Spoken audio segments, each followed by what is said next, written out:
আমার 9:30 মতো বাজে। তো আমরা একটু বেরিয়েছি, আমরা প্রাইভেট বিচে যাচ্ছি।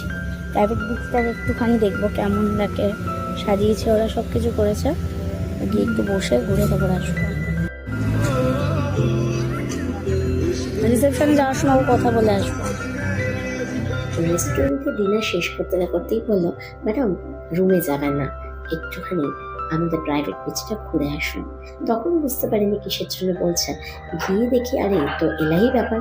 এরকম কিন্তু ব্যাপার অনেক জায়গাতেই রয়েছে। এটা মেনলি কাপলসদের জন্যই। এত সুন্দর লাগছিল চারিদিকে সেই লাইটস গুলোকে সুন্দর করে শাড়ি করে সাজানো, তারপর ওই টেবিলস গুলোকে পাতা। তারপরে বেশি দেরি করিনি অবশ্য, গিয়ে ঘুমিয়ে পড়ছিলাম। Good morning to everyone. কালকে আমরা গেছিলাম হচ্ছে, আমাদের আজকে হাবলাকে দেখুন।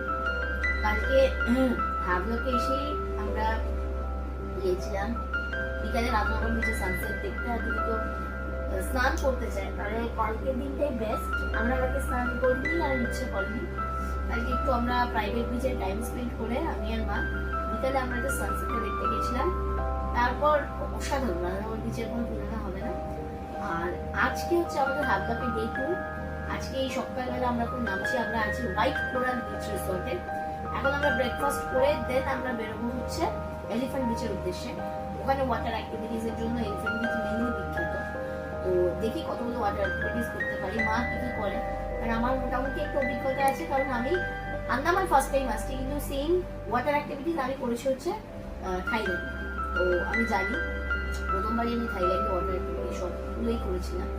তো ওয়াটার অ্যাক্টিভিটিস দেখছি কটা কি করি।